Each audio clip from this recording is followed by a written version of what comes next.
त्यासोबत चेतन महाराज आहेत, युवक आहेत. महाराज खर तर युवक आहात, वारीमध्ये सहभागी झाला आहात.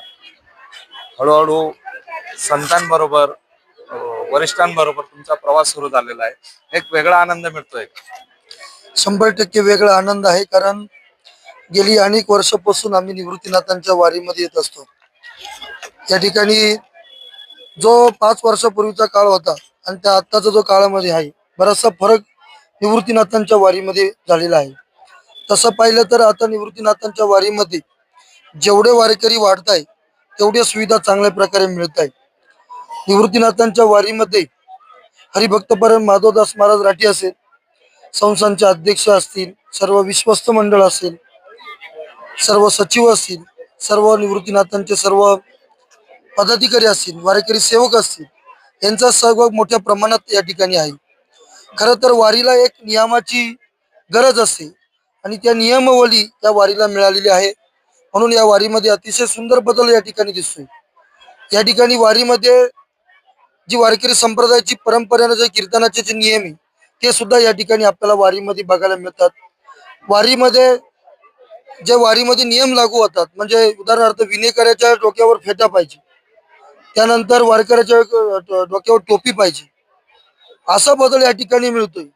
आम्हाला कर्डिले साहेबांच्या माध्यमातून किंवा संस्थांच्या माध्यमातून सर्व विनेकरांना फेटे मिळतात आणि विनेकरी सुद्धा आपला विना घेऊन आपल्या फेट्यामधून वारी करतोय. प्रशासनाचे खरोखर आभार आहे. जे प्रशासन कधी वारीक येत नव्हतं, मी तर एवढ्या मला या वर्षाचा एक अनुभव, या 2-3 वर्षाचा खरोखर अनुभव आहे. तहसीलदार, BDO, कलेक्टर, पोलीस प्रशासन, SP ही लोक वारीमध्ये यायला लागली आणि वारीमध्ये सहभाग घेऊन वारकऱ्याच्या अडचणी पाहून आज आम्ही ठिकाणी मिरजगाव मध्ये सकाळी जर 11 वाजता आलो. माझ्यासोबत पालखी सोहळा प्रमुख राठी महाराज होते, त्याच्यानंतर आमचे श्रीपादजी महाराज कुलकर्णी होते, माजी पालखी सोहळा प्रमुख नारायण दादा होते. इथं या ठिकाणी कसलंच काही नव्हतं, फक्त या मंडप होता. पण ज्यावेळेस गावकऱ्याने या ठिकाणी राठी महाराजांना सांगितलं का या ठिकाणी कीर्तन होणार, तर लगेच गावकऱ्यांनी या ठिकाणी मॅट टाकलं, इथले दगड उचलले आणि खरोखर या ठिकाणी आता पाहिल्यानंतर अतिशय सुंदर या ठिकाणी वातावरण मिरजगाव मध्ये दिसायला लागलो आणि वारीमध्ये खूप आनंदही मिळतोय. या ठिकाणी प्रशासनाने सुद्धा खूप मदत केली. तसेच पाण्याचे टँकर असतील, हॉस्पिटलच्या गाड्या असतील.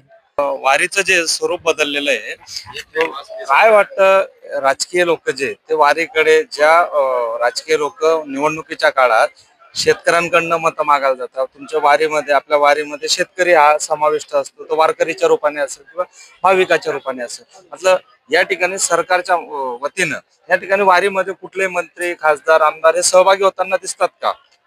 खरं तर पहिलं तर आमच्या नाशिक जिल्ह्यामध्ये निवृत्तीनाथांचा सोहळा 2 दिवस असतो. नाशिक तालुक्यात 15 आमदार आहे, बरेचसे नगरसेवक आहे. नगर जिल्ह्यामध्ये 2-3 मंत्री, नाशिक जिल्ह्यामध्ये 2-3 मंत्री. खरोखर माऊलींच्या सोहळ्यात जर आपण तुकोबरायांच्या सोहळ्यात जर बघितलं तर पुण्यामधले, महाराष्ट्रामधले अनेक मंत्री, खासदार, आमदार माऊलींच्या सोहळ्यात न बोलावता जातात. त्या ठिकाणी का त्या ठिकाणी गर्दी आहे, त्या ठिकाणी मानपान भेटत असं नाही. निवृत्तीनाथांचा सोहळा सुद्धा हा जागतिक लेवलचा झालेला आहे आणि आमदार, मंत्री यांना खरोखर विनंती आहे, आपण या पालखी सोहळ्यात आलं पाहिजे. आपण निवृत्तीनाथांना वेगळं काहीतरी समजतो, पण एवढं सांगतो का माऊलींचे गुरु निवृत्तीनाथ दादा आहे, लक्षात ठेवा. आता सध्या लोक चमत्काराला नमस्कार करतात. लोकांना वाटतं माऊलीनं चमत्कार केली. अरे माऊलीनं भिंत चालवली, माऊलीनं रेड्याच्या मुखातून वेद बोलवले, पण त्यांच्यावर कृपा करणारे सुद्धा विश्वगुरु श्री निवृत्तीनाथ त्यांचे गुरु होते. म्हणून माझी विनंती आहे, आम्हाला काही नकोय, पण कमीत कमी निवृत्तीनाथांच्या वारीमध्ये येऊन निवृत्तीनाथांचं दर्शन तुम्ही या ठिकाणी केलं पाहिजे, आलं पाहिजे. वारकऱ्यांच्या अडीअडचणी वारकऱ्यांमध्ये मिसळलं पाहिजे. हीच या ठिकाणी मी, आमदार असेल, मंत्री असेल किंवा महाराष्ट्र राज्य सरकार, विरोधी पक्ष नेते, सत्ताधारी असो, कोणी असो, आपण या ठिकाणी आलो पाहिजे अशी मी या ठिकाणी नम्र विनंती करतो. रामकृष्ण.